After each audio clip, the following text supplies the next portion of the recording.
Microsoft के founder Bill Gates, Facebook के founder mark Zuckerberg, Apple के फाउंडर स्टीव जॉब्स,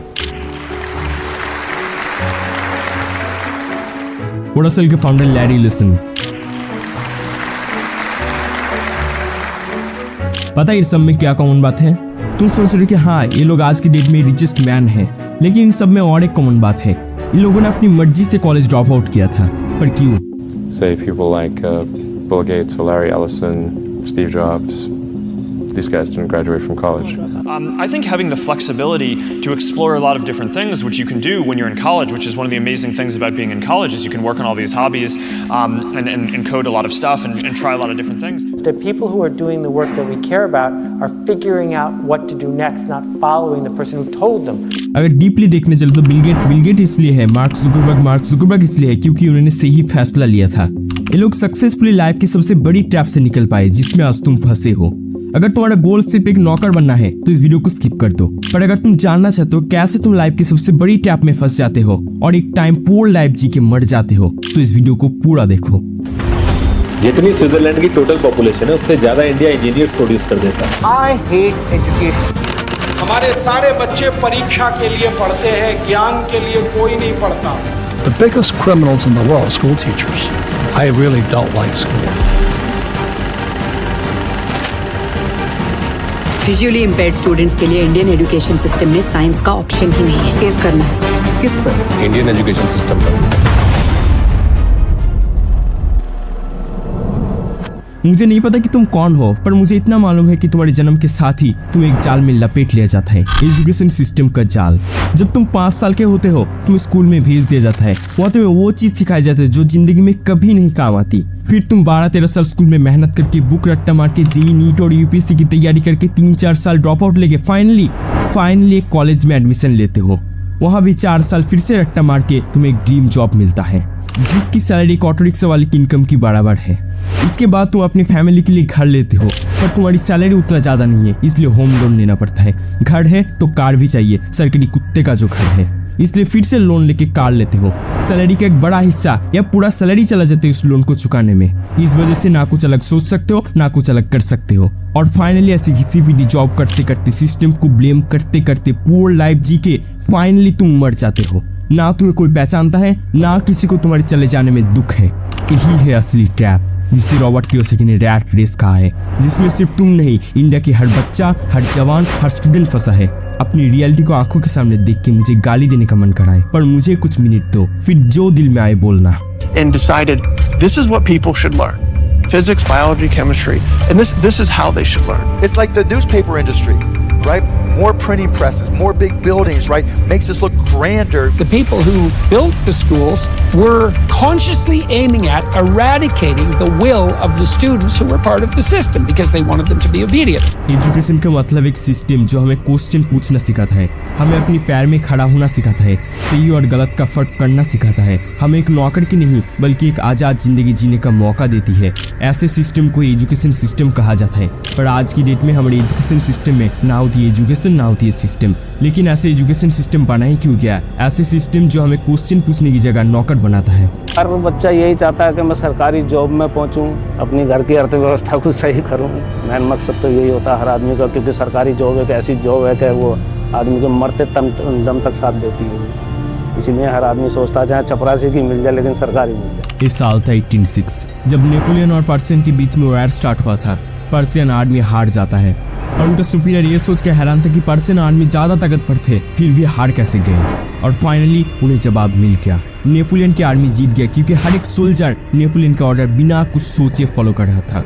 पर वही पर्शियन सोल्जर अपना दिमाग लगा रहा था। इसका सोल्यूशन निकालने के लिए उन्होंने एक सिस्टम बनाया। अगर किसी को कंट्रोल करना है तो उसकी प्रोग्रामिंग ऐसे करना पड़ेगा जिससे वो खुद से कुछ सोच ही ना पाए, सिर्फ वही फॉलो करे जो सुपीरियर चाहते हैं बिना किसी सवाल किए।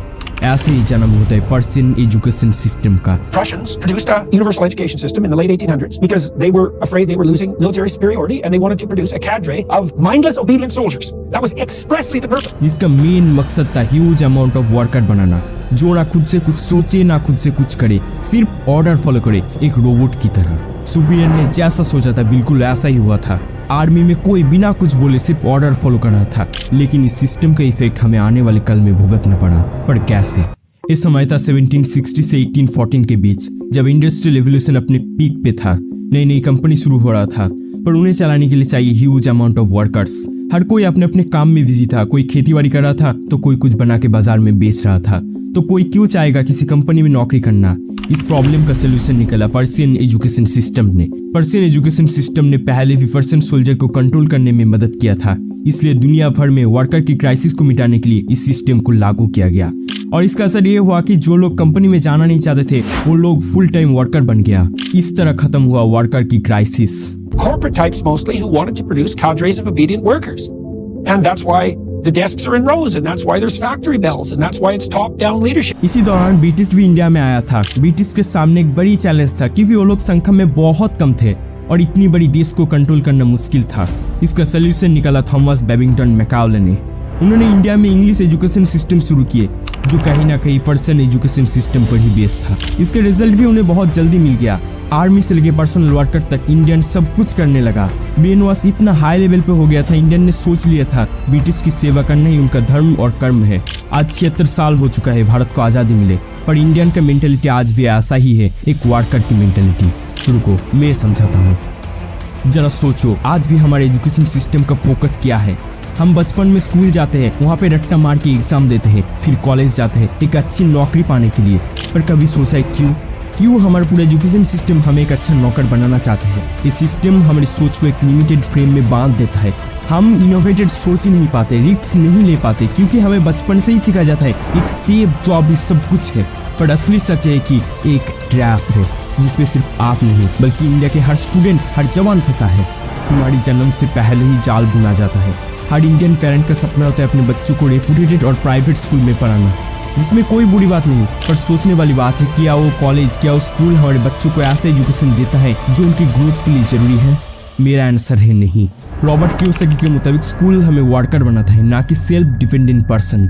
और स्कूल कॉलेज की हाई फीस तो मैंने ऐड ही नहीं किया। ज़्यादातर इंडियन अपने बच्चों को पढ़ाने के लिए एजुकेशन लोन लेता है, जिसे चुकाने के लिए उनके आधा सैलरी चला जाता है। और 20 की सदी में कोचिंग लेना तो एक फैशन हो चुका है। पढ़ाई में तुम अच्छा हो या नहीं, तुम्हें कुछ समझ आता है या नहीं, इससे कोई मतलब नहीं। तुम्हें जेईई, नीट और यूपीएससी की कोचिंग लेना ही पड़ेगा। अगर कोचिंग नहीं लोगे तो तुम गधा, और कोचिंग लोगे तो तुम एक ब्रिलियंट स्टूडेंट हो। मुझे दुख होता है कि आज के डेट में स्टूडेंट को जज किया जाता है एग्जाम के मार्क्स देख के। जो स्टूडेंट बिना कुछ क्वेश्चन किए, बिना कुछ समझे, सिर्फ बुक को रट्टा मार के 90% ले आता है, उनको ही जीने का मौका दिया जाता है। और जो लोग नहीं ला पाते, उन्हें बाप की बेल्ट या माँ की चप्पल सहना पड़ता है। पर एग्जाम में 90% लाके करोगे क्या? इंडिया में 20% ग्रेजुएट स्टूडेंट अनएम्प्लॉयड है। About 65% of the youth in India are jobless. 65%. How did this happen? India में एक एवरेज इंजीनियर से 10 गुना कमाता है अमेरिका में एक ट्रक ड्राइवर। देख लो भाई, अमेरिका में एक ट्रक ड्राइवर है ना, अभी स्लो चल रहा है काम, मंदे में 10 से 12, मतलब इंडिया का मोटा मोटा 10 लाख रुपए कमा रहे हैं। क्यों काम अच्छा चलता है तो 16 लाख रुपए इंडिया के कमा रहे हैं। इतना तो कोई मतलब वहाँ पे डॉक्टर भी नहीं। तो ऐसे एजुकेशन का क्या काम, जो ना हमें सेल्फ डिपेंडेंट बनाता है, ना हमें पैसा कमाना सिखाता है, सिर्फ दूसरों पे डिपेंड होना सिखाता है। 10-20 साल स्कूल और कॉलेजेस में माथा पेटी करके और लाखों करोड़ों पैसा वेस्ट करके फाइनली तुम्हें क्या मिलता है? 20 या 30 हजार की जॉब। बस यही तुम्हारी जिंदगी है। अब समझ में आया पूरा मामला?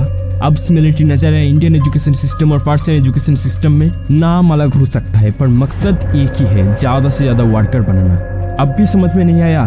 सो give me some time, I will explain it. किसी चीज को इतना प्रमोट करो जो न्यू वे ऑफ लाइफ बन जाए, और लोग बिना कुछ क्वेश्चन किए सिर्फ ऑर्डर फॉलो करें। सिर्फ 2 question, who create this education system and why? मुझे लगता है कि आपको आंसर मिल चुका है। जब इस एजुकेशन सिस्टम को बिल्ड किया गया था, तब के टाइम में वर्ल्ड को बिलियन ऑफ वर्कर की जरूरत था। पर आज के टाइम में सिचुएशन क्या है? You crack the IIT and you're set for life. A big pay package awaits you. Perhaps not anymore. The news coming out of the IITs is worrying. In the Bombay campus, 36% students are yet to be placed. We're talking about the best engineering college in India. Last year was more of the same. We looked at other IITs too. In the Delhi campus, 40% students were not placed in 2023. In Kanpur, 31% are yet to be placed. तब के time में भी इस system को follow करके लोग average life जी रहा था, और आज भी ऐसा ही कर रहा है। ना अपनी शौक को पूरा कर पाते हैं, ना मौत के बाद अपने बच्चों के लिए एक secure life as a gift दे पाते हैं, ना करोड़ों कमा पाते हैं, ना जिंदगी में कुछ उखाड़ पाता है। सिर्फ ट्रैप में बंद होके अपनी जिंदगी और सरकार को कोसते हैं, अपने बॉस को पीठ पीछे गाली देते हैं। पर प्रॉब्लम बॉस नहीं, तुम हो। आजादी के पहले भी इंडियन वर्कर थे और आज भी वर्कर है, सिर्फ टाइम और स्टाइल बदल गया है। तुम्हारे पास दो ऑप्शन है, एक दूसरों की तरह एवरेज लाइफ जी के अंत में मर जाओ, या 1% लोगों की तरह अपनी जिंदगी आबाद बनाओ। मैं मानता हूँ जॉब सिक्योरिटी देता है, एक सेफ लाइफ देता है, पर सफलता नाम फेम सेफ खेल के नहीं मिलता है। अगर तुम खुद को फॉलो करोगे तो शॉर्ट टर्म में प्रॉब्लम होगा, पर लॉन्ग टर्म में तुम्हारी जिंदगी आबाद होगा। और अगर तुम सोसाइटी को फॉलो करोगे तो तुम्हें सोसाइटी मिलेगा, पर एक परफेक्ट लाइफ कभी भी नहीं मिलेगा। फैसला तुम्हारे हाथ में है, वर्कर बनना है या वर्कर को कंट्रोल करना है। नीचे कमेंट में जरूर लिखना। दुख है सर, क्या बोलूं, मैं अपने दुख और पीड़ा को हम किसी पास सामना नहीं कर सकता हूँ सर। बहुत संघर्ष से पढ़ा, ट्यूशन पढ़ा के मैं 2012 से ट्यूशन पढ़ा के अभी तक मैं पढ़ाई किया हूँ और मैं कुछ भी हासिल नहीं कर पाया, उल्टा हमारे पर FIR हो गया। और लास्ट में, ना मैं एजुकेशन के खिलाफ हूँ ना किसी सिस्टम के, पर मेरा क्वेश्चन है कि क्या एजुकेशन सिस्टम हमें एक परफेक्ट लाइफ देता है? ये आंसर मैं आपसे जानना चाहता हूँ। अगर मैंने किसी पॉइंट को ऐड नहीं किया तो प्लीज बताना। और अगर ये वीडियो पसंद आए तो इस वीडियो को व्हाट्सएप एंड फेसबुक पे फैला दो, क्योंकि अब बदलना है इस एजुकेशन सिस्टम को। और याद रखो, बदलाव तभी आएगा जब हम सब मिलके कोशिश करेंगे। नीचे कमेंट करके अपनी थॉट जरूर शेयर करना और सजेशन दो कैसे हम मिलके इस एजुकेशन सिस्टम को और भी ज्यादा बेहतर बना सके।